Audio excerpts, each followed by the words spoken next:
কেউ যদি ফরজ নামাজের পরে আয়াতুল কুরসি যদি তেলাওয়াত করে, আল্লাহ রাব্বুল আলামিন তাকে জান্নাত দিবেন। শুধুমাত্র ব্যবধানটা হলো মৃত্যুর পরেই সে জান্নাতে যাবে। হাদিসটি সহিহ।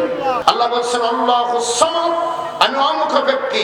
পৃথিবীর সব বড় বড় রাজা বাদশা যা আছে, ডোনাল্ড ট্রাম্প আছে, বাইডেন আছে, এরপরে ব্রিটেনের প্রধানমন্ত্রী আছে, ভারতের নরেন্দ্র মোদী সহ, আমাদের ডক্টর ইউনূস সহ সব একসঙ্গে আমার কাছে তোমার বাড়ি খয়রাতি যেমন, সবাই আমার কাছে ভিক্ষুকের মতো খয়রাতি। বলেন ঠিক কিনা? আমার সামনে উপস্থিত অন্যান্য নেতৃবৃন্দ সহ মিডিয়ার ভাইরা, প্রশাসনিক ভাইরা, সকলকে নিয়ে এবং আমার সামনে উপস্থিত ঐতিহ্যবাহী জেলা, লিচুর জন্য বিখ্যাত জেলা, নাম দিনাজপুর। দিনাজপুরের ঘোড়াঘাট এলাকার আপামর তাওহীদি জনতার এক অংশ, পর্দানিশী বিপুল সংখ্যক পরিমাণ উপস্থিত মা এবং বোনেরা, মহান মনিবের দরবারে প্রশংসা করছি। একেবারে রাত বেশি হয়ে গেছে, এমন একটি সময় যে মহান আল্লাহ আমাদেরকে 5ই আগস্টের পরে স্বাধীন মনা মুক্ত পরিবেশে কথা বলার মতো পরিচ্ছন্ন একটি সুযোগ আমাদের করে দিয়েছেন। আমরা খুশি না বেজার? আজকের মাহফিলে যদি 5ই আগস্ট না আসতো, আমার মনে হয় জনাব আব্দুল সাত্তার মিলন সাহেবের সভাপতিত্ব করার এখানে কোনো অধিকার থাকতো না। আবার বাংলাদেশ জামাতে ইসলামের আনোয়ারুল সাহেব এখানে আসতে পারতেন না। তার কারণ আমরা উত্তরবঙ্গে আজকে নতুন নয়, আমরা এসেছি। জনাব নির্বাহী অফিসার মহোদয় বসে আছেন। আমরা একেবারে আইনের পক্ষে, কোনো বেআইনি কর্মকাণ্ড আমরা পছন্দ করি না। আমি আপনাদের সকলকে ধন্যবাদ জানাচ্ছি যে তাফসিরুল কোরআন মাহফিল লিখেছেন।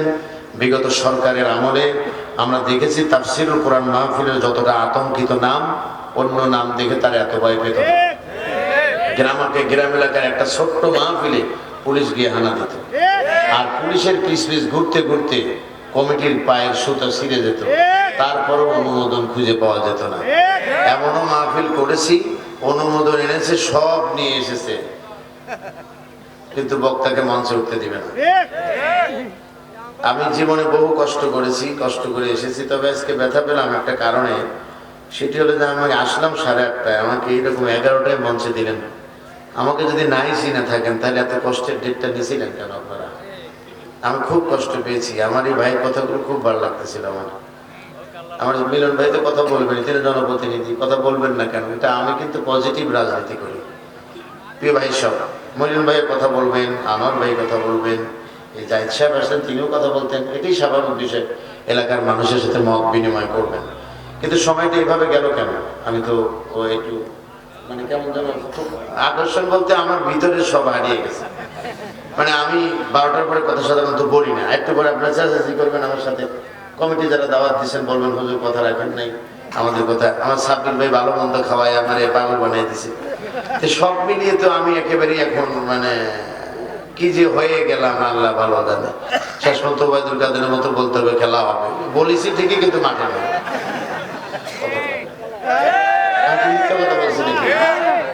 এই খেলা হবে কথাটা সবাই জানেন, কিন্তু আসলে কি খেলোয়াড় আছে? তাহলে ওই কথা বলে কি লাভ হয়েছে? উচিত ছিল খেলোয়াড়েরও থাকা। তো যাই হোক, আমি ওই ধরনের কোনো কথায় যাব না। যে একটা আলোচনা করতে চাইছিলাম ওটা বাদ। এখন ছোট্ট একটা বিষয় আপনাদের জিজ্ঞাসা করবো, উত্তরে 4টা কথা বলবো, দেখি কে কি রকম আপনারা ইমানের দাবিদার। এটি একটু বের করে আমি চলে যাবো ইনশাআল্লাহ। পরিশেষে যেহেতু আর সভাপতি সাহেবের বক্তব্য শেষ হয়ে গেছে, আমার মনে হয় আর কোনো বক্তা আমার পরে নাই, আছে কি? তাই ঠিক আছে, 11:50 গিয়ে আমরা মহান রবের কাছে হাত তুলবো ইনশাআল্লাহ। আমি এত তাড়াতাড়ি করতাম না। আমি বহু দূর থেকে এসেছি, মাদারীপুর সদরে প্রোগ্রাম ছিল। সারা রাত গাড়ি চালিয়ে পাবনা অঞ্চলে এসে আমরা সকালে ফজর নামাজ ড্রাইভার সহ জামাতে পড়েছি। পড়ার পরে আমরা একটু অপেক্ষা করেছি এবং অবস্থান নিয়েছি। আপনাদের কাছে আসতে পেরে মহান আল্লাহর প্রশংসা করেছি। দিনাজপুরে আরো আসবো, বিরলে আসবো, এবং আপনার কি বলে খানসামে আগামী ডিসেম্বরের 1st উইকে আমি আসবো ইনশাআল্লাহ। এতে অনেক দূর এখান থেকে, তাই না? অনেক দূর, 100 কিলো দূর। আল্লাহ মাফ করুন। প্রিয় ভাই সব, মহান আল্লাহ তাআলার প্রশংসা করছে যিনি এই সুযোগটা করে দিয়েছেন। আলহামদুলিল্লাহ বলা যাবে? জি হ্যাঁ, নিজ ইচ্ছায় বলবেন। এখন আমি যেহেতু ঘুমিয়ে পড়েছি, আপনারা জীবিত আছেন, নিজ ইচ্ছায় বলবেন। বলেন রব্বানা লাকাল হামদ হামদান কাসীরান তাইয়্যিবান মুবারাকান ফীহি।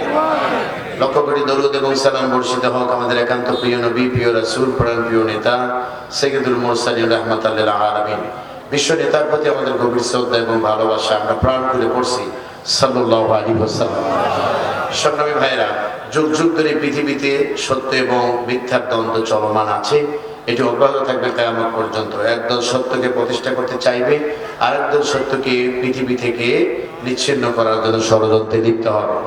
আমরা যারা সত্যের পথে আছি এবং থাকতে চাই, মন আল্লাহ যেন সেরকম ঈমান আমাদের দান করেন, বলেন আমিন। আর যারা এই পথে থেকে জীবন দিয়ে গেছেন, আল্লাহ যেন তাদেরকেও যোগ্য মর্যাদা দান করেন, বলেন আমিন। আমি আপনাদের সবাইকে নিয়ে একটি কথা বলতে চাই। এই আলোচনার একটি আয়াতকে আমরা পড়ে নিই। সকলে আমার সঙ্গে পুরো চিন্তিত কণ্ঠে মহান আল্লাহর একটি কোরআন পড়ুন। আউযু বিল্লাহি মিনাশ শাইতানির রাজীম। বিসমিল্লাহির রহমানির রহিম। তুমিনুনা বিল্লাহি ওয়া রাসূলিহি وتجاهدون في سبيل الله بأموالكم وأنفسكم ذلكم خير لكم إن كنتم تعلمون. وقال النبي صلى الله عليه وسلم أي الأعمال أفضل؟ قال الإيمان بالله ورسوله والجهاد في سبيل الله رواه متفق عليه. আমরা পড়ছি আমানতু বিল্লাহ। আমার বন্ধুগণ, আমি তেলাওয়াত করেছি কোরআনুল কারীমের অতি পরিচিত একটি সূরা, যে সূরার তেলাওয়াত শুনলে অনেক সময় মানুষের ভিতরে ঈমানের দীপ্ততা বৃদ্ধি পায়। আলহামদুলিল্লাহ। সেই সূরাটির নাম সূরা আস-সফ। সূরার নাম কি? এই সূরা আস-সফের আমি আপনাদের সামনে 11 নম্বর আয়াত তেলাওয়াত করেছি, যার আলোচনা করা যাবে 3 দিন। আলহামদুলিল্লাহ। কারণ এখানে 3টি পয়েন্ট আছে, 3টি পয়েন্টের উপর 3 দিন কথা বলা যাবে। আমি প্রথম পয়েন্টের উপরই কথা বলবো। এই সূরাটি মানবতার নবীর উপরে নাজিল হয় তার মদিনার জীবনের উহুদ যুদ্ধের সমসাময়িক সময়, যখন এই পৃথিবী থেকে ইসলামী শক্তিকে নিচ্ছিন্ন করে দেওয়ার জন্য গভীর ষড়যন্ত্রে লিপ্ত হয়েছিল। তখন আল্লাহ রাব্বুল আলামিন মানবতার নবীকে এই সূরা আল্লাহ রাব্বুল আলামিন তিনি উপহার দিলেন। সুবহানাল্লাহ বলেন। আমাদের দেশে আমরা দেখেছিলাম, আপনারা অনেকেই বলতে পারেন, এখন একটি কথা বলে নেই, আমার সমাজের কিছু লোকের চরিত্র বলি, কিছু মাইন্ড করেন না, আমি আমাকেও পেছিয়ে বলবো। 1 নাম্বার হলো, কোন হুজুর জিহাদ করবে না, কিন্তু তাকে জিহাদি লিখতে হবে। যদি না বলা যায় জিহাদি, হুজুরও মাইন্ড করে। আমাকে দিয়ে শুরু করলাম। তার কারণ হুজুরের চিন্তা ভাবনা যে আমি জিহাদ না করলেও আমি যেন মর্দে মুজাহিদ বলে প্রমাণিত হতে পারি। অনেকেই আছে চুরি করেন, কিন্তু চুরি করলে মানুষ চোর বললে দুঃখ পান। তাহলে আমার প্রশ্ন, আপনি চুরি করেন কেন? কথা বলেন না। এখানে সম্মানিত উপজেলা নির্বাহী অফিসার সাহেব আছেন, আমার ভাই আছেন, আপনারা সবাই একটু কথাগুলো ক্লিয়ারলি বোঝার চেষ্টা করবেন। সেটি হলো, আমি চুরি করলে যদি কষ্ট পাই কেউ চোর বললে, তাহলে তো আমার উচিত ছিল চুরি করা বন্ধ করে দেওয়া। আমি বিড়ি খাই, এই বিড়ি খাওয়া কথাটা, আমি যে ধূমপান করি, এটি যদি আমাকে পীড়া দেয় কেউ বললে যে লোকটা ধূমপান করে, তাহলে আমার উচিত ছিল আমি যে কাজ করলে কষ্ট পাবো পরে শুনলে এই কাজ না করাই ভালো ছিল। বিগত বছরগুলোতে যারা মানুষের উপর অত্যাচার জুলুম নির্যাতন করছেন, এই লোকগুলো আপনারা জানেন যে 1 মাঘে শীত যাবে না, আবার শীত আসবে, আবার মাঘ আসবে। তাহলে সেক্ষেত্রে তখন অন্যায় করার আগে ভাবা উচিত ছিল যে আমাকেও একদিনে কথা শোনা লাগতে পারে। তাহলে সেক্ষেত্রে আপনার যদি এখন শুনতে হয়, ধৈর্য একটু আপনার থাকতেই হবে। অন্যায় যদি হয়ে যায়, সমাজ বিশৃঙ্খলার মধ্যে আছে, জোর যার মূল্য তার সবকিছু, তার এমন একটা পরিবেশে আমরা বসবাস করি, এমন একটি সমাজে যেখানে মদ, জুয়া, জেনা, ব্যভিচার, খুন খারাপি, রাজধানী চিন্তাই, হাইজাকার, পরের হক নষ্ট করা, সুদ, ঘুষ, কয়টা করলাম, 13-14টা হয়ে গেছে, সব কবিরে গুনাহ। এইগুলো যেখানে দেদারসে চলছে, সেখানে তাফসীর মাহফিল লিখছে, বক্তাকে আপনি লাগাম টেনে ধরবেন, এটা আর এক কবিরে গুনাহ। এটা আর এক কবিরে গুনাহ। আপনি আমার হ্যাঁ বললেও বলবো, না বললেও বলবো। আপনি যেখানে চোরের বিরুদ্ধে কোরআনে বলা হয়েছে, এটা আমি ছাপায় গেলে আমি আর এক চোর। স্পষ্টভাষী মানুষ আমি, কিছু মাইন্ড করবেন না। সুতরাং আপনাকে আমি অনুরোধ করে বলতে চাই, মোহতারাম বলেছেন একটি কথা আমি মাথায় রেখেছি, যদিও ওই মুহূর্তে খুব আমি টেনশনে ছিলাম যে আল্লাহ না জানে উনি কতক্ষণই বা বক্তব্য সময় দেন। শেষ পর্যন্ত শেষ বক্তা পাবো কিনা সময় 12টার আগে একটা সংশয়ে ছিলাম। তো দেখলাম যে না, ওনারা শিক্ষিত মানুষ, আসলে ভদ্র মানুষ, আলহামদুলিল্লাহ বলো। আল্লাহ ওনাদের দীর্ঘজীবী করুক, বলেন আমিন। প্রিয় বন্ধুগণ, আমি একটি কথা মনে রেখেছি, উনি বলেছেন যে, এবং সহিহ হাদিসের কথা বলেছেন যে, কেউ যদি ফরজ নামাজের পরে আয়াতুল কুরসি যদি তেলাওয়াত করে, আল্লাহ রাব্বুল আলামিন তাকে জান্নাত দিবেন। শুধুমাত্র ব্যবধানটা হলো মৃত্যুর পরেই সে জান্নাতে যাবে। হাদিসটি সহিহ, সুবহানাল্লাহ জোরে বলেন। এখন আমার প্রশ্ন হলো, আয়াতুল কুরসি নামাজ পড়ে পড়লাম, মানুষের টাকা চুরিও করলাম, আয়াতুল কুরসি পড়লাম, সুদও খেলাম, আয়াতুল কুরসি পড়লাম, ঘুষও খেলাম, আয়াতুল কুরসি পড়লাম, পরের হক নষ্টও করলাম। এই ব্যাপারে আপনাদের কাছে মাসালা জানতে চাই। একজন মুক্তি হওয়ার পরেও আমি আপনাদের কাছে জানতে চাই। তার মানে হলো, আয়াতুল কুরসি এখানে লেখা আছে, ডাক্তার ঔষধ দিয়ে দিয়েছেন আপনাকে, খুব ক্লিয়ারলি বুঝবেন সংক্ষেপে। ঔষধ লিখে দিয়েছেন, 10-12টা ওষুধের নাম দিছে, রুগীকে বলে দিছে আপনি একেবারে দেখে দেখে কোনো অক্ত যেন বাদ না পড়ে সব খাবেন। রুগী বাড়িতে এসে চিন্তা করেছে এত ওষুধ কখন খাবো, ডাক্তার তো আমার গালিগালাজ করবে না খেতে। তো বাধ্য হয়ে রুগী 1 গ্লাস পেয়ালা পানি নিয়ে এই যে কাগজটা দিয়েছে, এটা 3 বেলা চুবাই খেতেছে, বলে যে ওষুধ যাতে একটাও বাদ না পড়ে। 2 দিন পরে ওষুধ যখন খাওয়ার পরেও যখন রোগ বেড়ে গেছে, ডাক্তারের কাছে চলে গেছে রুগী, কাগজটা নিয়ে দেখে মোছা মোছা ভাব, বলছে তো যৌথ অভিযান চালাইছেন নাকি, কি হয়েছে এটাতে? বলো না, যৌথ অভিযান তো চালাইনি, ঔষধ যাতে বাদ না পড়ে এই জন্য এটাকে পানিতে চুবাই খাইছি সতর্কতামূলক ভাবে। ডাক্তার রোগীর মুখের দিকে তাকিয়ে অনুভব করতেছে, ওয়ামা উতিতুম মিনাল ইলমি ইল্লা কলিলা। আফসোস, আল্লাহ বলছিলেন আমি মানুষকে জ্ঞান দেই নেই, এই সামান্যতম জ্ঞান, আর এর আবার দেখি আরো জ্ঞান নেই। কথা বল না কেন? প্রিয় বন্ধুগণ, এই যে উচিত ছিল ঔষধ কিনে খাওয়ার পরে তারপরে চিন্তা ভাবনা করা। এই পৃথিবীর মানুষকে সংশোধনের জন্য যে বিধান আল্লাহ পাক দিয়েছেন, উচিত ছিল তার ভিতরে যা আছে তা আমল করে পরবর্তীতে সংশোধনের রাস্তা তালাশ করা। কথা বলেন না কেন? তার কারণ আয়াতুল কুরসির ভিতরে লেখা আছে, আল্লাহু লা ইলাহা ইল্লাহু আল হাইয়ুল কাইয়্যুম। আল্লাহ হলেন তিনি, যিনি ছাড়া কোনো ইলাহা নাই। ততক্ষণ পর্যন্ত আয়াতুল কুরসি আপনাকে জান্নাতে নিতে পারবে না, যতক্ষণ না পর্যন্ত আল্লাহর একত্ববাদের স্বীকৃতি দিয়ে জমিনে দাঁড়িয়ে থাকতে না পারবেন। মেহেরবানি করে কথাগুলো আপনারা বোঝার চেষ্টা করবেন। আমি কিন্তু ওই দিকে আলোচনা করব না, কেননা ওই আলোচনাটা আমার কাছে খুব ভালো লেগেছে, ওনার কথাগুলো খুব পজিটিভ কথা। আমি অনেক আপনাদের ভুলটা ভেঙে দেওয়ার জন্য বলেছি। সংগ্রামী ভাইরা আমার, আমি যে আয়াত তেলাওয়াত করেছি, সূরার নাম কি ছিল? সূরা আস-সাফ। এই সূরাটি 61 নাম্বার সূরা, 14টি আয়াত আছে, 2টি রুকু আছে। আমি যে আয়াত তেলাওয়াত করেছি নাম হলো 11 নাম্বার আয়াত। এবার তার অর্থটা কি? আল্লাহ বলছেন, যারা ঈমান আনবে, আল্লাহর প্রতি নেতা হিসেবে রাসূলকে মানবে, আর জান আর মাল দিয়ে আল্লাহর রাস্তায় জিহাদ করবে, এটাই হলো তোমাদের জন্য কল্যাণকর রাস্তা, যদি তোমরা বুঝতে পারো। কে বলছেন? একটু ভালো করে বলেন তো, কে বলছেন? হেলালি সাহেবের কোনো কথা এখানে আছে? হেলালি সাহেব যে দল করে, সে দলের কোনো কথা এখানে আছে? তাহলে নিঃসন্দেহে আমি আমার কথা বলিনি, বলেছি কার কথা? আল্লাহ পাকের কথা। এবার শুনতে থাকেন ব্যাখ্যাটা কি হতে পারে। আগে চলুন, এই সূরাটি নাযিল হলো যখন, তখন সাহাবায়ে কেরাম কি চেয়েছিলেন আর কেনই বা দেওয়া হলো? আল্লাহর নবী জনাবে মুহাম্মদুর রাসূলুল্লাহ সাল্লাল্লাহু আলাইহি সাল্লামের কাছে সাহাবায়ে কেরাম গেলেন, যা বলেন, গো আল্লাহর নবী, আল্লাহর কাছে কি এমন বেশি প্রিয়, কোন জিনিসটা আল্লাহর কাছে সবচেয়ে ভালো লাগে?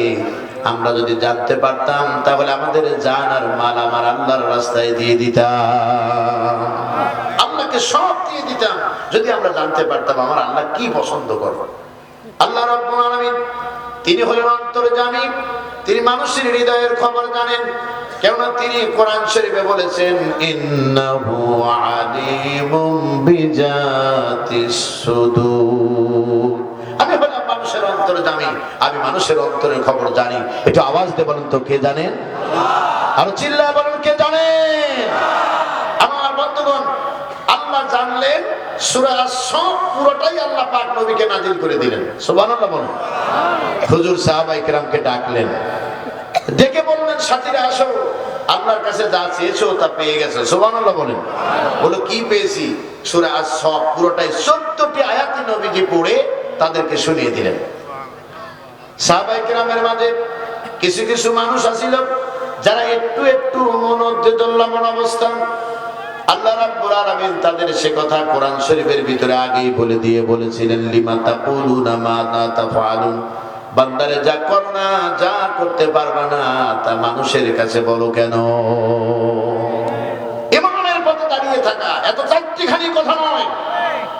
বাংলাদেশের ভূখণ্ডে দাঁড়িয়ে বিগত 15 বছরে যারা ইমানের পথে দাঁড়িয়েছিলেন, আমি মনে করি তারাই হলো প্রকৃতপক্ষে মুসলমানদের পরিচয় বহন করেছে। বলেন ঠিক কিনা?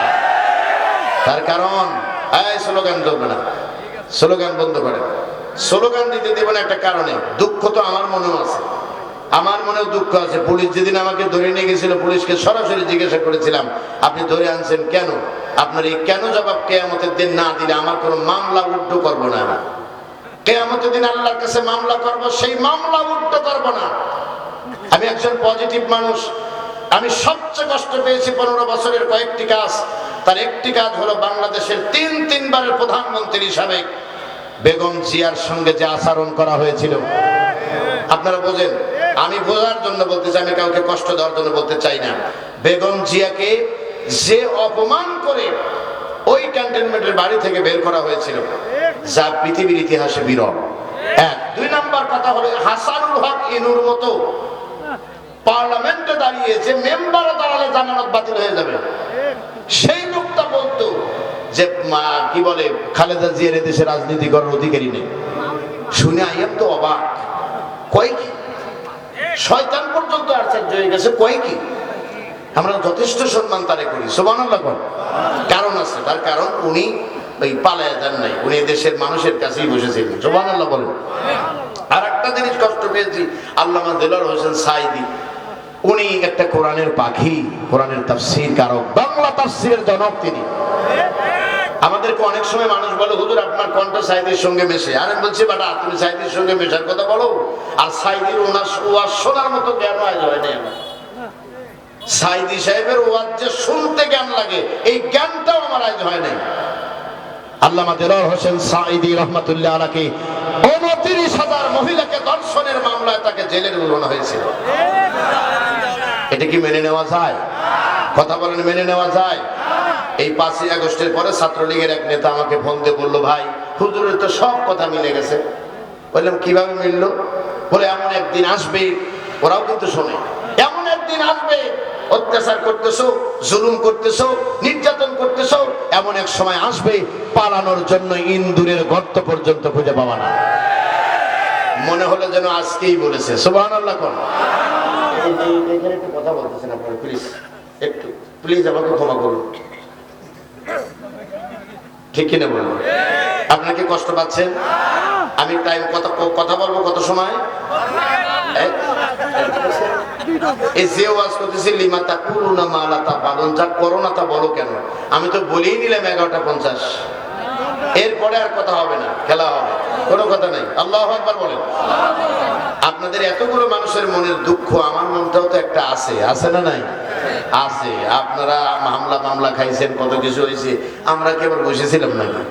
আমরা তো কথা বলা দেখে বুঝতেছেন না যে না আমরাও বসেছিলাম না, আমরাও দৌড়দাপ পারছি। মূল কথা বলতে চাচ্ছি, সেই মূল কথাটা আপনারা শোনার জন্য চেষ্টা করবেন। আল্লামা দেলোয়ার হোসেন সাঈদী সহ বিএনপি বলেন, জামাত ইসলাম বলেন, যত রাজনৈতিক নেতৃবৃন্দ যারা বিপদগ্রস্ত হয়েছিল, আল্লাহ যেন এর পূর্ণ যাজা আল্লাহ তাদের দান করে, বলে আমিন। আরো চিল্লায় বলেন আমিন। আর আপনাদের কাছে অনুরোধ করছি, শেষে পারবো কিনা জানি না, সকল প্রকারের ভেদাভেদ ভুলে যাবেন, কোন রকমের রাজনৈতিক কন্দলে দেশে রাখবেন না। আমার এক ভাই বিএনপি করে, আমার এক ভাই আওয়ামী লীগ করে, আরেক ভাই জামাত করে, আরেক ভাই জাসদ করে। কার মাথায় বাড়ি দিবেন আপনি? আপনার বাড়ি দেওয়ার দরকার নেই। সবাই এই ভেদাভেদ ভুলে যান এবং অন্তরের ভিতরে প্রশান্তির ছায়া যেন জাগে, এই ভালোবাসা নিয়ে সামনে এগিয়ে যাবেন। কথা কি বুঝতে হবে? বুঝতে পেরেছেন তো? ইনশাআল্লাহ ক্ষমার দরজা উন্মোচিত রাখবেন, কোন অবস্থায় যেন কাউকে প্রতিহিংসার রাজনীতি না ফেলি আমরা। এটা আমার জন্য, আমার পক্ষ থেকে আপনারা দাওয়াত করেছেন আমাকে। আর বারবার তো বলতেছি যে সাব্বির ভাই যা খাওয়াইছে তার বলার অপেক্ষা রাখেন, আমি খাই অল্পবার। সেই লোকটা যা যা রান্না করছি এটা কল্পনা করা যায় না। আলহামদুলিল্লাহ, আল্লাহ যেন আরো বরকত দেন, বলে না আমি। পরে আমি শেষ পর্যন্ত বলেছি যে আপনি তো দোয়ার জন্য এগুলো করছেন, আমি খাইছি যতক্ষণ তার চেয়ে বেশি দোয়া করছি। সুবহানাল্লাহ। প্রিয় বন্ধুগণ, চলুন আমরা আমাদের মূল কথা যাই। আপনারা কি বিরক্ত হচ্ছেন? তাই একটু চিৎকার দিয়ে আল্লাহু আকবার বলেন তো। সংগ্রামী ভাইয়েরা আমার, আমি আলোচনা করতেছিলাম, নবীজি সাহাবায়ে কেরামকে ডাকলেন যে তোমরা চেয়েছিলে আল্লাহ যদি কিছু পছন্দ করে তাহলে তোমাদেরকে কি আল্লাহর কাছে তোমরা জান আর মালই দিয়ে দিবে। এবার আল্লাহর পছন্দের কথাটা শোনো, আপনারা কি শুনবেন? আল্লাহ বলছেন আমি পছন্দ করি, ইন্নাল্লাহা ইউহিব্বুল্লাযীনা ইউকাতিলুনা ফী সাবিলিহি সাফফান কাআন্নাহুম বুনিয়ানুম মারসুস। সুবহানাল্লাহ। আল্লাহ বলেন আমি তাদেরকেই ভালোবাসি যারা সীসাতলা প্রাচীরের মতো ঐক্যবদ্ধভাবে আমার জমিনে আমার দ্বীন প্রতিষ্ঠার দ্বারা সংগ্রাম করে। আল্লাহু আকবার করেন। আমি কিন্তু আর ব্যাখ্যা করবো না এই কথাটা, এটা আপনারা বুঝে নেবেন। কেননা আপনি এত সচেতন, মুখ একটু বাঁকা করে বললেই বোঝেন হুজুর মুখ বাঁকা করছে, একটু আঙ্গেলেই বললে বোঝেন যে আমার দলের বিরুদ্ধে বলছে। আপনি এটা কেন বুঝবেন না? আপনি এটা কেন বুঝবেন না? আপনি কি ফিটার খান? আপনি ফিটার খান না, আপনি অনেক জ্ঞানী। কেন আপনি বুঝবেন না? আকিলু তাকফিহিল ইশারা, জ্ঞানীর জন্য ইশারাই যথেষ্ট। এই মুহূর্তে যদি বলি কারা কারা জান্নাতে যাবেন, ফজর থেকে ঈশা পর্যন্ত এক ওয়াক্ত নামাজও পড়েন নাই, উনিও হাত তুলে বলবেন জান্নাতে যাবেন। ভাই বলবেন এই হাত তুলে বলবো হুজুর আমরা জান্নাতে যাব। আরে আমি সারা দিন নামাজ পড়লাম, এই রাত 2টার সময় ঘুমাইয়া বেল দিয়ে ফোন ফাঁকে রাখি যাতে যতক্ষণ না উঠি ততক্ষণ বাজবে। বিরক্ত করে ছেড়ে দিবে। ড্রাইভারে বলি তুমি দিয়ে রেখো বেল, অমুক এক বলি অমুক দিয়ে গেল, আবার বলি দরজাটা খুলে রাখলাম একটু ডাক দিয়ে। এত কষ্ট করে সারাদিন নামাজ পড়ে আমি যে জান্নাতে যাব, আর আপনি সারাদিন এক ওয়াক্ত নামাজও পড়েন নাই, ওই জান্নাতে যাওয়ার জন্য হাত তুলছেন, তাই নিশ্চয় মনে হয় একটু আছে। কথা কন না কেন? আছে না? আছে, আছে। তো আল্লাহ রাব্বুল আলামিন নবীকে বললেন নবীজি আমি তাদেরকেই ভালোবাসি। এবার আল্লাহর ভালোবাসা আপনারা চান তো ইনশাআল্লাহ? আল্লাহর ভালোবাসা যারা চান মনে মনে এখন থেকে আজকে রাতের থেকে চিন্তা করবেন যে আল্লাহর ভালোবাসা যদি আমি চাই তাহলে আল্লাহর ভাষায় ঐক্যবদ্ধভাবে আল্লাহর দ্বীন প্রতিষ্ঠার জন্য সংগ্রাম চালিয়ে যেতে হবে। এই কাজটি হলো আল্লাহর কাছে প্রিয়। সুবহানাল্লাহ। এবার চলে যায় আয়াতে, তুমিনুনা বিল্লাহ, আল্লাহর প্রতি বিশ্বাস। আল্লাহ কয়জন? আমি এতগুলো মানুষের আগ্রহ দেখতেছি ওয়াজ শোনার, কিন্তু আওয়াজ পাচ্ছি না। আপনারা কি আমার ভাষা বুঝতে কষ্ট পাচ্ছেন? তাহলে মেহেরবানি করে একটু বুঝিয়ে বলেন তো আল্লাহ কয়জন? শিওর একজন? আল্লাহ রাব্বুল আলামিন বলছেন কুল হুয়াল্লাহু আহাদ। বলেন সবাই, কুল হুয়াল্লাহু আহাদ আল্লাহুস সামাদ লাম ইয়ালিদ ওয়া লাম ইউলাদ ওয়া লাম ইয়াকুল লাহু কুফুয়ান আহাদ। হ্যাঁ নবী আপনি বলেন আমি আল্লাহ এক এবং একক, আমার সঙ্গে আর কেউ নাই অংশীদারিত্বে। আছে কি কেউ? আল্লাহুস সামাদ, পৃথিবীর সব আমি আল্লাহর মুখাপেক্ষী, আমি আল্লাহ কারোর মুখাপেক্ষী নয়। সুবহানাল্লাহ বলেন মিয়া। আমরা যেন তেন লোকের কিন্তু আমরা গোলামি করি না। আমরা কি যেন তেন লোকের গোলামি করি না? তার কারণ বিগত সরকার বলেছিল আমাদের টার্গেট 41 সাল। আল্লাহ পাক বললেন 41 অনেক দূরে। 2024 36 জুলাই মামু বাড়ি দিল্লি যা পালাবা, এই সিদ্ধান্ত কার? একটা আওয়াজ দিয়ে বলেন কার? তিনি আছেন, তিনি থাকবেন, বলেন ঠিক কিনা? তিনি চিরন্তন, তিনি চিরঞ্জীব। লা তাখুযুহু সিনাতু ওয়া লা নাউম, তন্দ্রা এবং নিদ্রা কোনোটাই তাকে স্পর্শ করে না। 5ই আগস্টের পরে আমার ঈমান আরো বেড়ে গেছে। আপনার বাড়িতে কিনা আমি জানি না। 5ই আগস্টের পরে আমার ঈমান বেড়ে গেছে। কি জন্য বেড়েছে? আল্লাহ পাক যে মাসলুমকে পছন্দ করেন আর জালেমকে পছন্দ করেন না, তার দৃষ্টান্ত তিনি তুলে ধরেছেন। আরেকটা জিনিস করেছেন কি? তিনি বলেছেন ইন্নাল্লাহা লা ইউহিব্বুল মুতাকাব্বিরিন, আমি অহংকারীকে ভালোবাসি না। কথায় কথায় দেখতে দেখতে 15 বছর, সামনে আরো 5 বছর, মানুষ বাঁচে কত বছর? আল্লাহ বলে বেশি পারা ভালো নয়। এত খেলা বাদ দিয়ে 70 রাকাত নফল নামাজ পড়ে মানুষকে চুরি করে আর টিকে থাকা যায় না, বলেন ঠিক কিনা? আমার বন্ধুগণ, আমি একটা কথা আপনাদের বুঝিয়ে বলতে চাই, কোন আবেগে কোন কান দিবেন না, বরং বিবেক দিয়ে চিন্তা করবেন। অতীতে যারা অন্যায় করেছে, সে অন্যায় আপনি করলে আপনিও বিপদে পড়বেন। কথা বলেন না কেন? অতীতে যারা অন্যায় করেছে, সেই অন্যায়কারীকে আপনি ঘৃণা করেছেন, মানে আপনাকে আর এক প্রজন্ম চিন্তা করবে ঘৃণা করার জন্য। সুতরাং অন্যায় কর্মকাণ্ড এখন থেকেই পরিহার করুন, নিজে ইসলাম হয়ে যান, সামনের দিকে এগিয়ে যান। যদি যোগ্য নেতা আপনি হতে পারেন, আপনার মালা কেউ ঠেকাতে পারবে না। সুতরাং মানুষকে ভালোবাসবেন, আপনি অন্যকে ভালোবাসা দিতে যাবেন না অন্যায় ভাবে। সংগ্রামী ভাইয়েরা, আমার নিজের স্ত্রীর দিকে তাকিয়ে থাকলে আল্লাহ রহমতের ফেরেশতারা দোয়া করতে থাকে, রহমত বর্ষিত হতে থাকে। একই মহিলা অন্যজনের জন্য তাকিয়ে থাকলে চোখ আল্লাহ তুলে দিবে কিয়ামতে। এর মানে হলো অযোগ্য ব্যক্তি হয়ে যোগ্যতার ভাগ ধরা বেশি ভালো নয়। সুতরাং এটি আমাদের মাথায় রাখা দরকার। আপনাদের কি কষ্ট হচ্ছে? তো মিনুনা বিল্লাহ, আল্লাহর প্রতি বিশ্বাস। আল্লাহ বলছেন আল্লাহুস সামাদ, আমি অমুখ ব্যক্তি। পৃথিবীর সব বড় বড় রাজা বাদশাহ যা আছে, ডোনাল্ড ট্রাম্প আছে, বাইডেন আছে, এরপরে ব্রিটেনের প্রধানমন্ত্রী আছে, ভারতের নরেন্দ্র মোদী সহ, আমাদের ডক্টর ইউনূস সহ, সব একসঙ্গে আমার কাছে তোমার বাড়ি খয়রাতি যেমন, সবাই আমার কাছে ভিক্ষুকের মতো খয়রাতি, বলেন ঠিক কিনা? আমার কাছে তারা সারেন্ডার হয়। আল্লাহু গনিয়্যু ওয়া আনতুমুল ফুকারা। আল্লাহ বলছেন আল্লাহ কেবল মাত্র ধনী আর তোমরা হলো ফকির। এটা জোরে বলেন, আমরা কি?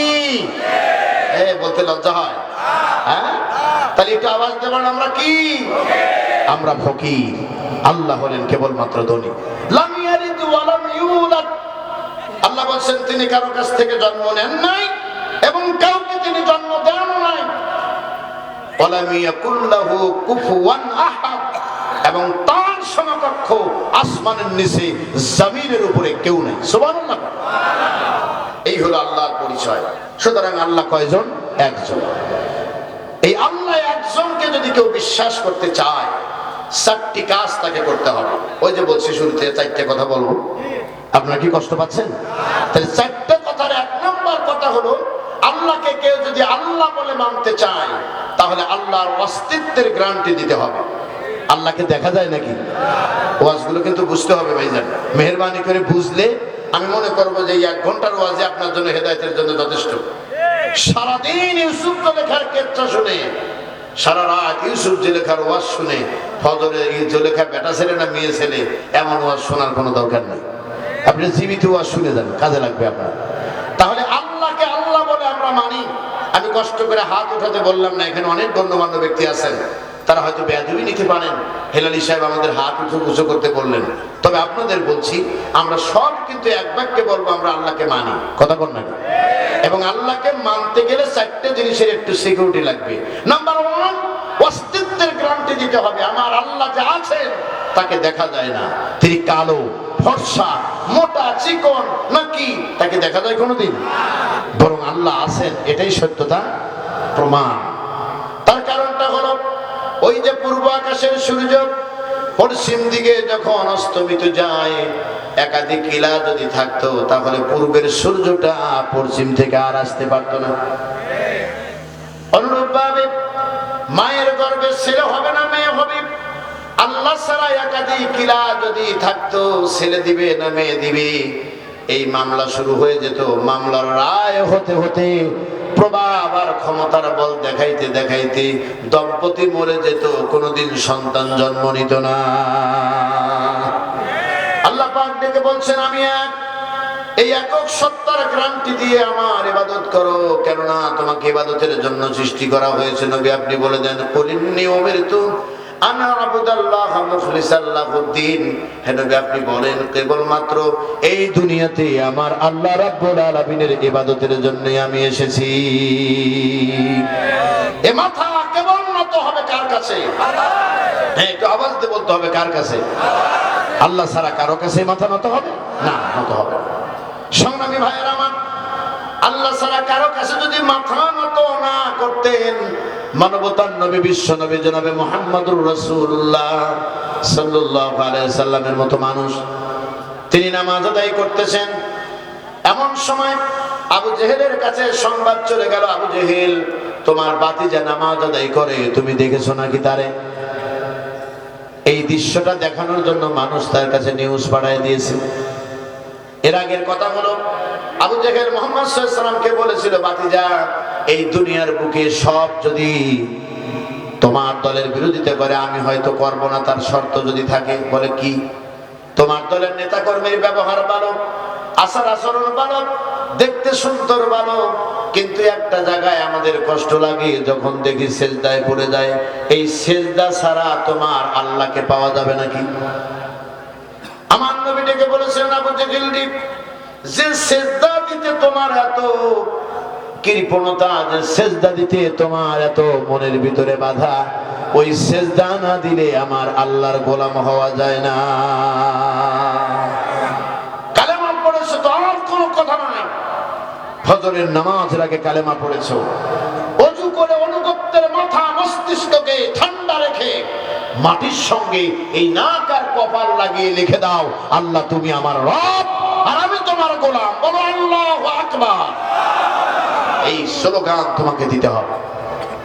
সংগ্রামী ভাইয়েরা আমার, মানবতার নবী এই কথা বলার পর আবু জেহেল অহংকার করে বলেছিল, আর একদিন যদি তোমাকে মাটিতে আমাদের সামনে সিজদা করতে দেখি, তাহলে মাটির সঙ্গে তোমারে ধরে রাখবো।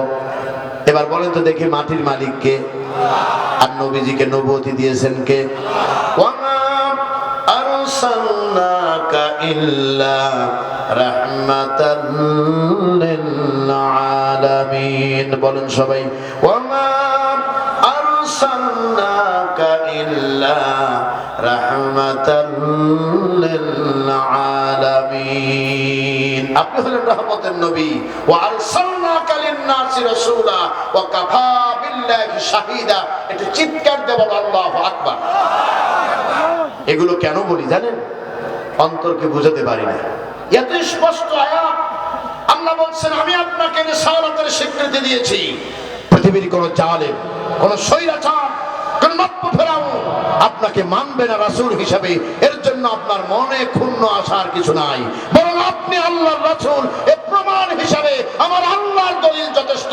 বলো আল্লাহু আকবার। সংগ্রামী ভাইয়েরা আমার, সুতরাং সেই নবী, মানবতার নবী এবার সিজদায় রত।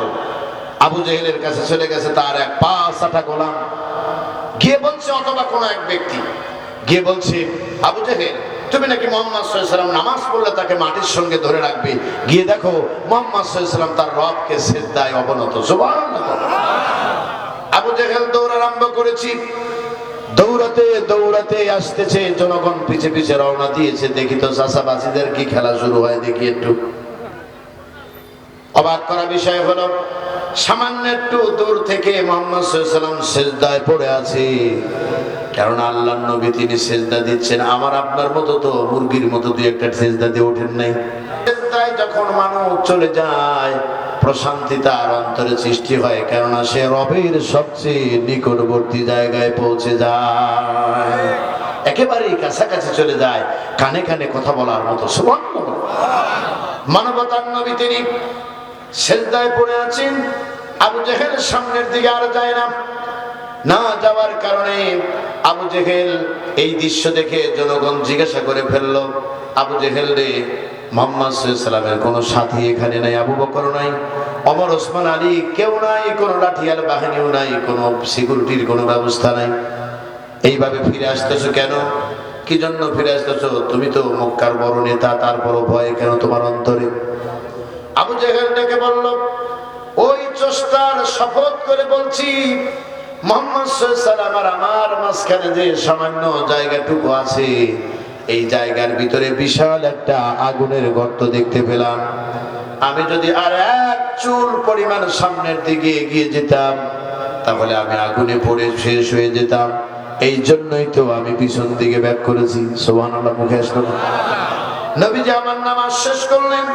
নামাজ শেষ করে উপস্থিত জনতাকে ডেকে বললেন, জনতা ভালো করে শোনো, আল্লাহর হাতে আমার প্রাণ, যিনি আমাকে সৃষ্টি করেছেন, নবুয়তি দিয়েছেন, আবু জেহেল যদি আর এক চুল পরিমাণ সামনের দিকে এগিয়ে যেত, আল্লাহর ফেরেশতারা ধরে এমন মারাই মারতো, দুনিয়াতে আবু জেহেলের কোনো চিহ্ন খুঁজে পাওয়া যেত না। আল্লাহ কোরআন শরীফে বলেছেন, আরাইতাল্লাযী ইয়ানহা আবদান ইযা সাল্লা। আল্লাহর এক বান্দা নামাজ আদায় করেন, নিঃসন্দেহে আল্লাহ তা দেখেন। বলেন ঠিক কিনা? আল্লাহ দেখেন কিনা? 15 বছরে উলামায়ে কেরামের উপর যে অত্যাচার জুলুম চলেছিল, হযরত উলামায়ে কেরাম শিশার প্রাচীরের মতো বীর বিক্রমের সঙ্গে কোরআনের দাওয়াত তারা মানুষের কাছে পৌঁছে দিয়েছে। বলেন ঠিক কিনা? তারা মনে করেছিল আর বোধহয় হক কথা কেউ বলতে পারবে না। সংগ্রামী ভাইয়ের আমার, আফসোস একটা কথা মুখে আসতেছে না বলে পারছি না। কষ্ট পাবেন না তো আপনারা? আবার অনেকে আবার মনে মনে ভাবতে পারেন যে হুজুর রাজনীতির কথা কেন বলবে, কিন্তু হুজুর যে বিপদে পড়েছে আপনি তো জানেন না। সিরাজগঞ্জ জেলা শহর থেকে আমাকে গ্রেফতারের জন্য চতুর্দিকে রেড দাও, একেবারে আটকিয়ে দাও। দিনের বেলায় জুমার নামাজের বক্তব্য, সিরাজগঞ্জ জেলা সংগ্রামী আমির বললেন, হেলালি ভাই ঢাকা নামাজ না পড়িয়ে অমক মসজিদে নামাজ পড়াতে হবে আপনাদের বিএনপির আপনার টুকু সাহেবের সেই গ্রামের মসজিদে।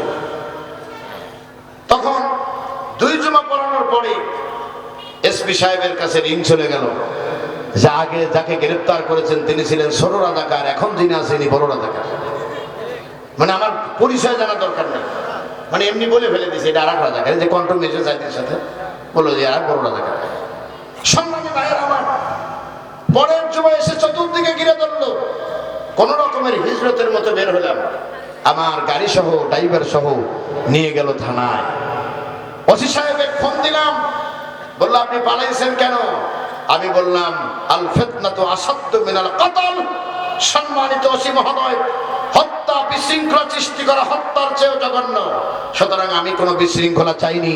সেখানে 1,500-2,000 মুসল্লি আপনার পেটুয়া বাহিনীকে ইচ্ছা মতো দোলাই দিতে পারত, কিন্তু আমি তা করিনি। আমাকে বললো আপনি বিএনপির কোন দলে আছেন? আমি বললাম আপনি তো অবাক করা কথা বললেন, আমি একজন আলেম মানুষ, আপনি আমাকে রাজনৈতিক দলের মূল দলের নেতা বানায় ফেললেন। আপনি পালাইছেন, ভালো করেছেন, আসেন। আমি বললাম ঠিক আছে আমি আসবো। আমার গাড়ি নিয়ে গেছেন, গাড়িটা দেওয়ার প্রয়োজন। উনি বললেন ঠিক আছে আপনি আসেন, তদন্ত করে দেখা হবে, তারপরে দেখি কোনো মাল মাথায় কিছু পাই নাকি। উনি তদন্ত করলেন টানা 10 দিন।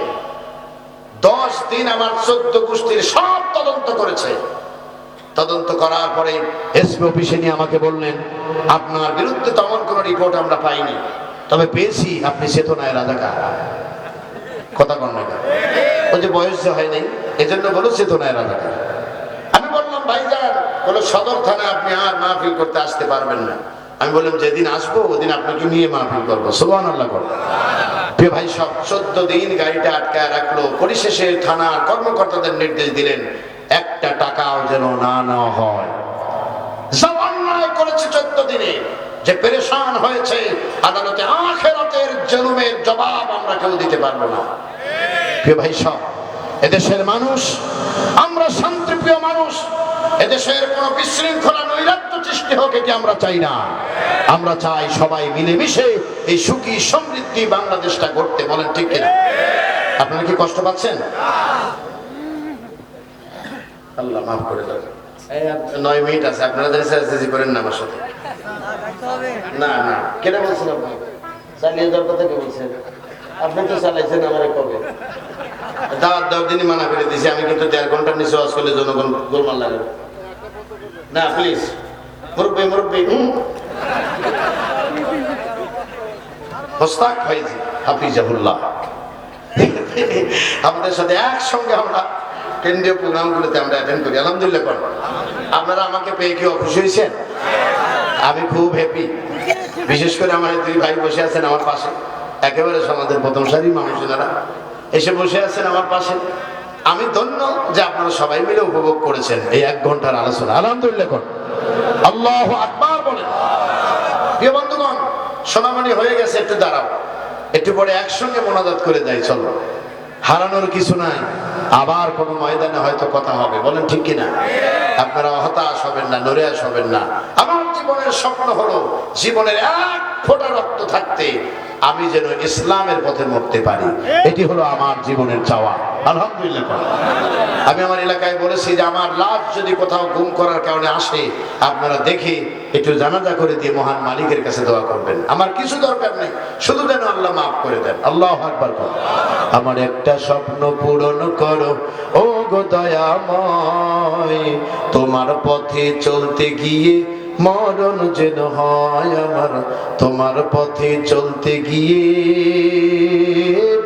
মরণ যেন হয়। বলেন আমিন। আমি অটল যেন থাকতে পারি আল কোরআনের সাথে, ধৈর্য নিয়ে ডাকতে পারি দিন কায়েমের পথে। আমার সাহস দিও, ধৈর্য দিও ও গো দয়াময়, তোমারে গান গাইতে গিয়ে না পাই যেন ভয় আমি, তোমারে গান গাইতে গিয়ে না পাই যেন ভয়। আমার একটা স্বপ্ন পূরণ করো ও গো দয়াময়, তোমার পথে চলতে গিয়ে মরণ যেন হয়। আমি হৃদয়ে খুলে হাসতে পারি যেন সবার সুখে, আমার নয়ন যেন কাঁদতে পারে মাজলুমানের দুঃখে। আমায় এমন দৃঢ় ঈমান দিও ও গো দয়াময়, তোমারে গান গাইতে গিয়ে না পাই যেন ভয় আমি, তোমারে গান গাইতে গিয়ে না পাই যেন ভয়। আমার একটা স্বপ্ন পূরণ করো ও গো দয়াময়, তোমার পথে চলতে গিয়ে মরণ যেন হয় আমার, তোমারে গান গাইতে গিয়ে না পাই যেন ভয়। বলেন আমিন। একটু চিল্লায় বলেন আমিন। আমার বন্ধুগণ, বলতেছিলাম তুমিনুনা বিল্লাহ, আল্লাহর প্রতি ঈমান যদি কেউ অর্জন করতে চায়, প্রথম নাম্বার গুণ হলো অস্তিত্বের মালিকের গ্যারান্টি দিতে হবে। তাকে দেখা যায় না। ওয়া ইনদাহু মাফাতিহুল গায়বি লা ইয়ালামুহা ইল্লা হুয়া, আমার আল্লাহ ছাড়া অদৃশ্যের কোনো চাবি কারো কাছে নাই। এই ব্যাপারে দীর্ঘ ব্যাখ্যা করা সম্ভব নয়। দুই নাম্বার হলো আমার আল্লাহর গুণের স্বীকৃতি দিতে হবে। এবার আওয়াজ দিয়ে বলেন তো দেখি, আমার আল্লাহর গুণ আছে না নাই? হ্যাঁ, আছে নাকি? কি গুণ আছে বর্ণনা করে শেষ করা সম্ভব নয় বলেই তিনি বলেছেন ওয়া ইন তাউদ্দু নি'মাতাল্লাহি লা তুহসুহা। আমার বান্দারা শোনো, আমার নিয়ামতকে তুমি যদি গুনতে থাকো তাহলে গুনতে গুনতে তুমি ক্লান্ত হয়ে যাবে। আমি আল্লাহর নিয়ামতকে তুমি গুনে ফুরাতে পারবে না। বলো আল্লাহু আকবার। একটা গুণ এই মুহূর্তে আমাদের সামনে, এইটা বলে দিই। এতগুলো মানুষ একসঙ্গে বসে আছি, সৃষ্টি করেছেন কে? এক জায়গার মাটির মানুষ আমরা, অনেকেই একই বাবার সন্তান। আমি জিজ্ঞাসা করলাম আমাদের সাব্বির ভাইকে, বললাম আমরা 9 ভাই, তাই না ভাই? বললাম বোন নাই বোধহয়, আপনার কানে বোনও আছে। কিন্তু অবাক করা বিষয় হলো 9 ভাইয়ের 9 রকম চেহারা, হুবহুব মিলে যায় এমন কোন ভাই তার নাই। বানাইছেন কে? আল্লাহ রাব্বুল আলামিন বলেছেন ফি আইয়ি সূরাতিন মা শাআ রাক্কাবাক। বান্দা যেখানে যেমন প্রয়োজন, যতটুকু প্রয়োজন ততটুকু দিয়ে আমি আল্লাহ রাব্বুল আলামিন তোমাকে সৃষ্টি করেছি। সৃষ্টির ক্ষেত্রে কোনো অপূর্ণতা রাখি নাই, অপূর্ণতা রাখি নাই। তার কারণটা হলো আমি আল্লাহ আমার মতো করে তৈরি করেছি। লাকাদ খালাকনাল ইনসানা ফি আহসানি তাকওয়িম। উত্তম নমুনায় তোমাকে সৃষ্টি করা হয়েছে। আমি যে তোমার 9 ভাই দিয়েছি, একটা যে ভেঙে চুরে দিয়েছি তা নয়, বরং সবগুলোকে পরিপূর্ণ করে দিয়েছি। সুবহানাল্লাহ। আমার বন্ধুগণ, আল্লাহকে মানতে হলে প্রথম নাম্বার বলছি অস্তিত্ব, 2 নাম্বার বলছি গুণের বিশ্বাস, 3 নাম্বার হলো ক্ষমতার বিশ্বাস। এবার আওয়াজ দিয়ে বলো, সকল ক্ষমতার মালিক কে? যারা বলতেছেন না তারা নিঃসন্দেহ অন্য মতে বিশ্বাসী, কিন্তু কোরআন শরীফ হাতে রেখে এলাকার আলেমরা যদি থাকে তাদেরকে বলে গেলাম, তারা বুঝিয়ে দিবেন।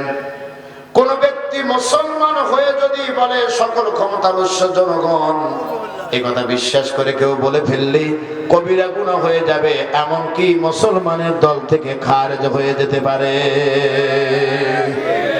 আওয়াজ দিয়ে বলো, সকল ক্ষমতার মালিক কে? সংগ্রামী ভাইয়ের আমার এই ব্যাপারে অনেক আয়াত, হুয়াল আউয়ালু ওয়াল আখিরু ওয়াজ যাহিরু ওয়াল বাতিনু। আল্লাহ বলছেন আমি শুরু, আমি শেষ, আমি গোপনীয়, আমি প্রকাশ্য, মাঝখানে কোন দালালের জায়গা আমি আল্লাহ রাখি না। আল্লাহ পাক, এই কথা আমাকে অবশ্যই স্বীকার করে নিতে হবে। এবার চলে গেল 3 নাম্বার। 4 নাম্বারটা হলো আল্লাহর গ্যারান্টি দিতে হবে, তার হুকুম আহকাম মানতে হবে। এই কোরআনে বিধান সম্বলিত 500টি আয়াত আছে। কয়টা? ভাইজান একটু দয়া করে গভীর রাতে কেন বসে আছেন? এই টাইমের তো বহু দাম।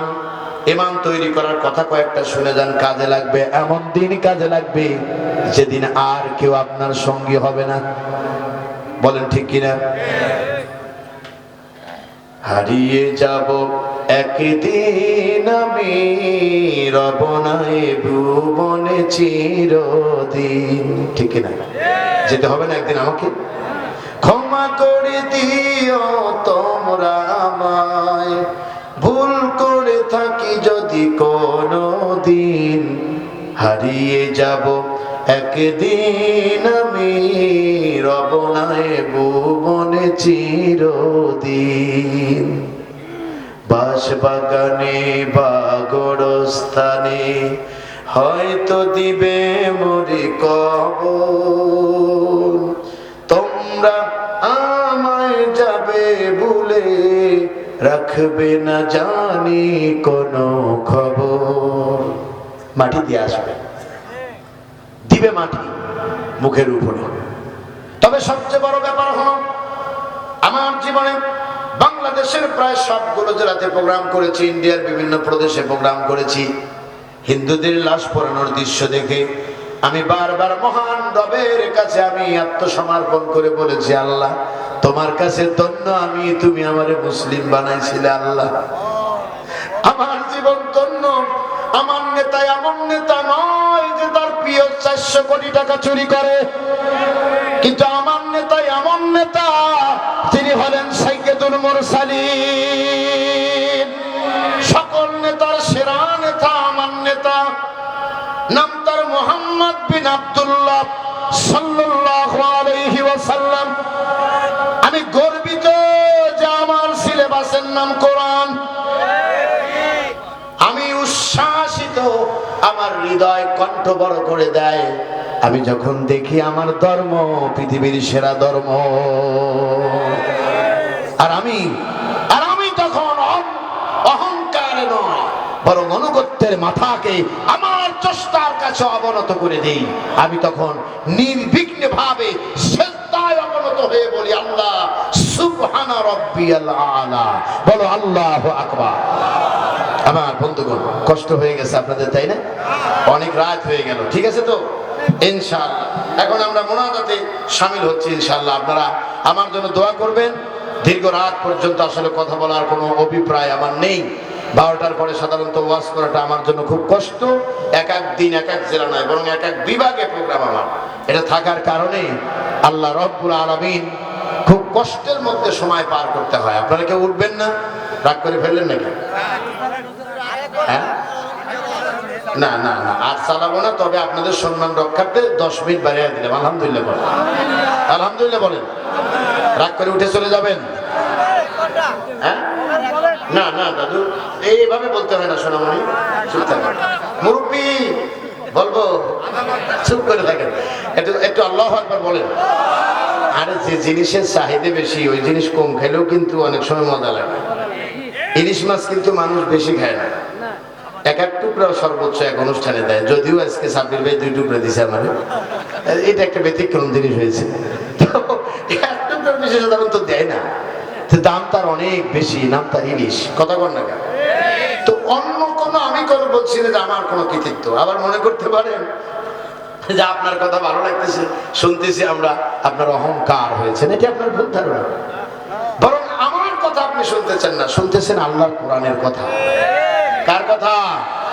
আল্লাহর কোরআনের কথা। তার কারণ এই কোরআন যদি আমার ভিতর না থাকতো, এই জায়গায় এত রাত্রে বিনা টাকায় মানুষ বসে থাকবে, এটি কল্পনাও করা যায় না। প্রিয় ভাই সব, ওয়াইজা তুলিয়াত আলাইহিম আয়াতুহু জাদাতুহুম ঈমানা। আল্লাহ বলছেন ঈমানদারদের জন্য যখন, এই খেয়াল করেন, ঈমানদারদের সামনে যখন কোরআন পড়া হবে তখন অটোমেটিক তার ঈমান বেড়ে যাবে। সুবহানাল্লাহ। আপনাকে কোনো কি পাঠাবেন না? এই কি পাঠাবেন? কোনটা আছে? আচ্ছা, এই আপনারা দেখতে পেয়েছেন হলুদ, হলুদ, কাঁচা হলুদ। এই কাঁচা হলুদ নিয়ে এসেছে আমাদের সাব্বির ভাই আর আমাদের সেলিম ভাই। আপনারা ভিতরে ঢুকবে, যার কাছে যা আছে আল্লাহর রাস্তায় পকেটে এনে বের করে দিবেন, তবে বিড়ি সিগারেট সাবধান, এটা রাখবেন, এইগুলো দিবেন না। এই তরুণরা তোমাদেরকে বলছি, তরুণ সমাজ তোমাদেরকে বলছি মনোযোগ দিয়ে আলোচনা শোনার জন্য। আমি কথা বলবো তো আপনারা উঠতেছেন কেন? দু একজন, এইটা কিন্তু খারাপ অভ্যাস। জানে যে হুজুর এখন মনে মোনাজাত করে দিবে, আমি কিন্তু কয়েকটা কথা এখনো বলবো, বলবো কিনা ইনশাআল্লাহ? বলেন, আজকের মাহফিল কি ব্যর্থ হয়েছে? আল্লাহু আকবার বলেন। আগামী বছর আবার দেশ বরেণ্য আলেমরা এসে এই ঘোড়াঘাট পৌর কবরস্থানের মাহফিলে প্রাণ ভরে আপনাদেরকে কোরআন শোনাবে ইনশাআল্লাহ। বলেন, আশা করি সেই কর্তৃপক্ষ সেই দায়িত্ব তারা পালন করবেন।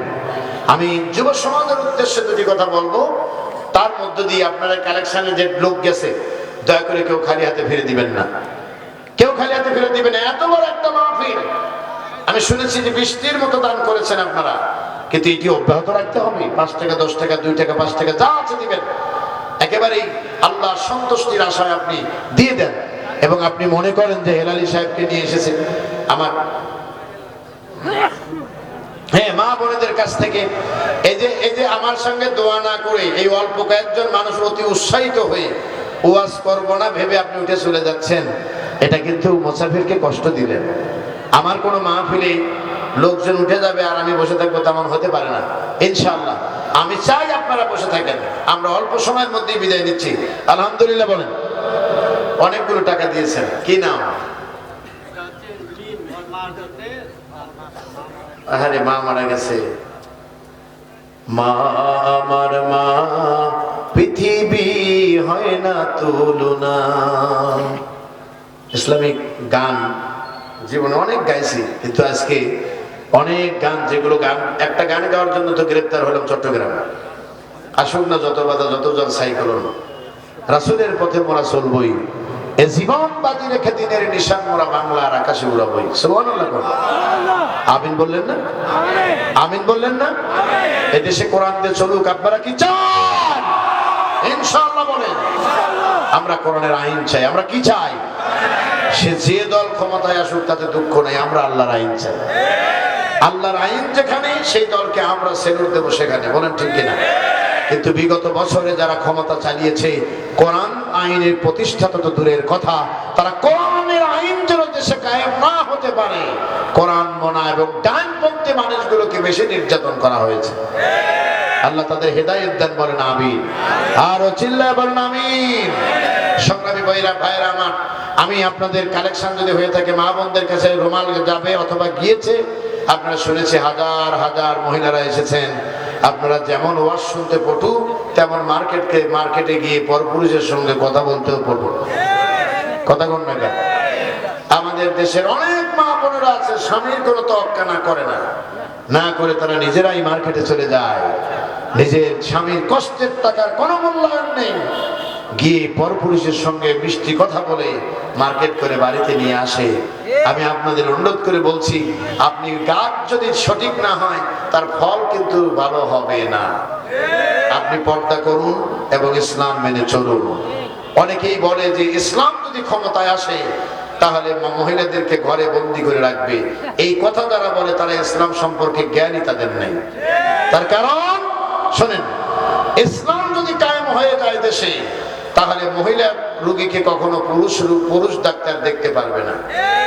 এই মহিলা ডাক্তার গিয়ে কেবলমাত্র মহিলাকে চিকিৎসা করবে, কোনো সিজারি কোনো কাজে, অপারেশনমূলক কোনো কাজে মহিলা সার্জন ব্যবহার করা হবে।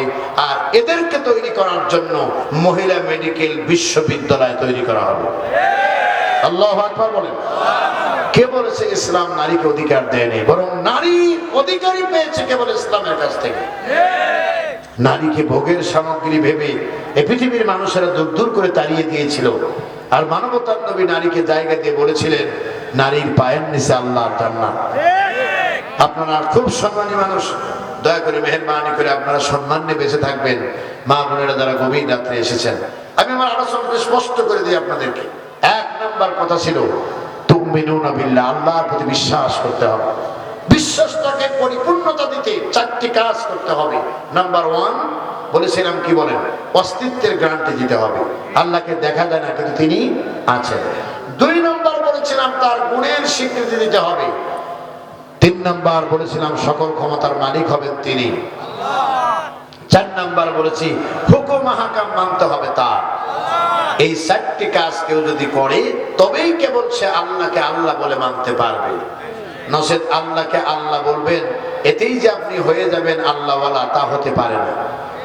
হযরত ওমরের নাম শুনেছেন তো আপনারা, না? এই মধ্যরাত্রে ওমরের কথাটা বললে 12টা পার হয়ে যাবে, তারপরও বলবো, রাগ করবেন না তো আপনারা। হযরত ওমর তিনি ছিলেন অর্ধজাহানের শাসক। অর্ধজাহান বলছেন তো, অর্ধ পৃথিবী তিনি শাসন করেছেন। আহা, গভীর রাত্রে ওমর চলছেন, বাড়ি বাড়ি খোঁজ খবর নিতেন, আর বিনয়ের সাথে আল্লাহর কাছে বলতেন, আল্লাহ, ফোরাত নদীর তীরে যদি কোনো কুকুর পানি পান করতে মারা যায়, পায়ে ব্যথা পায়, কিয়ামতের দিন আল্লাহর কাঠগড়ায় দাঁড়িয়ে ওমরকে জবাব দিয়ে করতে হবে। এই আত্মবিশ্বাস ওমর ছিল আল্লাহর প্রতি। ওমরের কথাটা বলবো কেন? আমাদের যদি 92% প্রায় মুসলমান হয়, তার প্রায় 80%ই হলো প্রায় মুনাফিক। এদেশের মাটিতে মুনাফিকদের স্থান বেশি, বলেন ঠিক কিনা?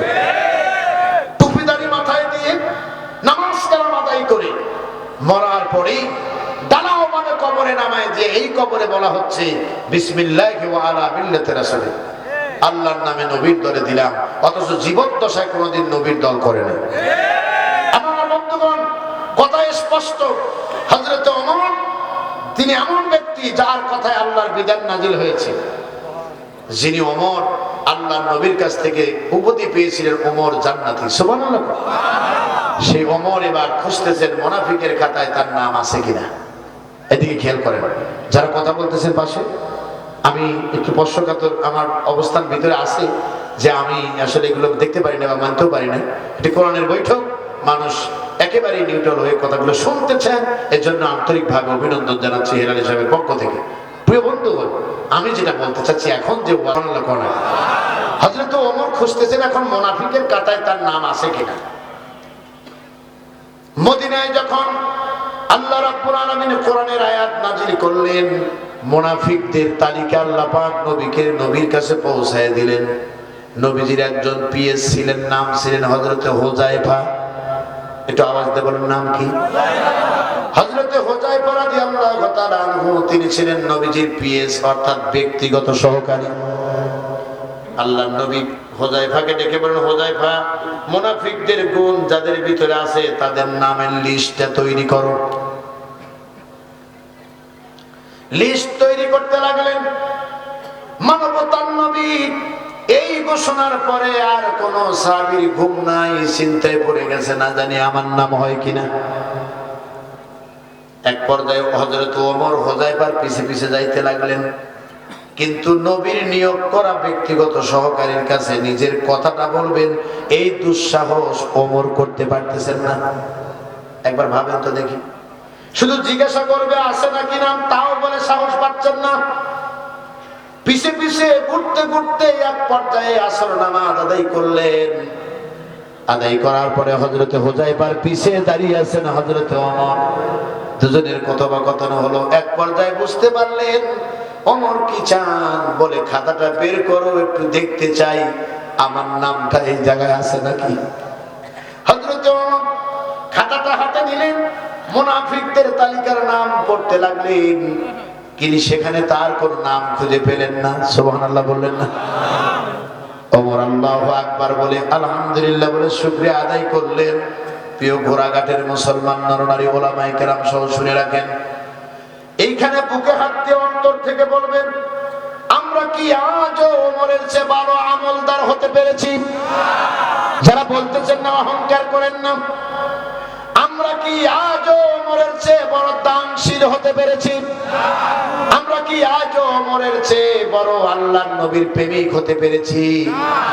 আমরা কি আজও ওমরের চেয়ে ন্যায় শাসক হতে পেরেছি? আমরা কি আজও ওমরের চেয়ে ভালো প্রতিবেশী হতে পেরেছি? পারি নাই। সেই ওমর যদি মুনাফিকের কাতারে নাম আছে কিনা খুঁজতে পারে।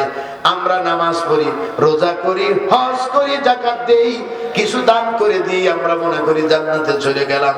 আমাদেরও তো চিন্তা করা উচিত আমাদের নামটা মুনাফিকের কাতারে আছে নাকি। মুনাফিকের আলামত হলো তিনটা, অন্য বর্ণনায় চারটা। এক নম্বর, ইজা হাদ্দাসা কাযাবা, যখন সে কথা বলে মিথ্যা কথা বলে। ওয়াইজা ওয়াদা আখলাফা, যখন ওয়াদা করে তা ভঙ্গ করে। ওয়াইজা উতুমিনা খানা, আর যখন তার আমানত দেওয়া হয় তার খেয়ানত করে। 4 নাম্বার হলো, যখন ওই লোকটার কাছে তর্ক বিতর্ক লাগে তখন মুখ খারাপ করে ফায়সা কথা বলে। এই 4টা গুণ যার ভিতরে আছে সে হলো পরিপূর্ণ মুনাফিক। আরেকটা কোরআনের আয়াত দিয়ে বলে দেই, ওয়াইজা কিলা লাহুম তাআলু ইলা মা আনজালাল্লাহু ওয়া ইলার রাসূল রাআইতাল মুনাফিকিনা ইয়াসুদ্দুনা আনকা সুদুদা। মুনাফিক যদি না চেনেন তাহলে আমি আল্লাহ কোরআন দিয়ে বলে দিচ্ছি, মুনাফিক হলো ওরা যাদেরকে বলা হয় আসো আল্লাহ এবং আল্লাহ রাসূলের বিধান মানি, তখন তারা দেখবেন পাশ কেটে অন্যদিকে চলে যায় এবং বলে ফেলে ইসলামের নামে কোনো রাজনীতি নেই। ধিক্কার জানাই, ধিক্কার জানাই ওই ইমানকে, যে ইমান আজও আল্লাহর জন্য বন্দী হতে পারে না। অভিনন্দন জানাই তাদেরকে যারা আল্লাহর জন্য বিক্রি হয়ে গেছে। এবার এই সব হাত তুলে বলতে হবে আমরা কারা কারা জান্নাতে যেতে চাই। এটা হাত উঠাতে হবে, কারা কারা জান্নাতে যেতে চাই। হাত নামান, আমরা সবাই জান্নাতে যেতে চাই, জান্নাতে যেতে চাই। এবার জান্নাতে যাওয়ার জন্য তাবিজ নিয়ে চলে যান। আল্লাহ বলছেন জান্নাতে যদি যেতে চাও, ইন্নাল্লাহা আশতারা মিনাল মুমিনিনা আনফুসাহুম ওয়া আমওয়ালাহুম বিআন্না লাহুমুল জান্নাহ। মুমিনরা ভালো করে শোনো, জান্নাতে যদি যেতে চাও জান আর মালের বিনিময়ে জান্নাতে যাও। কেননা এই জান্নাত আমি তোমাদের কাছ থেকে এই জন্য দিয়েছি বিনিময়ে জান আর মাল দিবা বলে। আমার মনের যত কথা মদিনায় বলবো, আমি জীবনে একবার মদিনায় যাব। বলেন আমিন, আরো জোরে বলেন আমিন। মদিনায় যাব, মদিনায় যাব, আমি মদিনায় গিয়ে সালাম জানাবো। বলেন আমিন। নাম শুনেছি ও মদিনা, চোখে দেখি নাই, আমার মনের মাঝে কি বেদনা কি করে বুঝাই। ও আমার অর্থ করি নাই, পাখির মতো ডানা নাই, কিভাবে কোন পথে তার পাশে দাঁড়াবো। আমি জীবনে একবার মদিনায় যাব, মদিনায় যাব, মদিনায় যাব, আমি নবীজি রওজায় সালাম জানাবো। আল্লাহু আকবার বলো।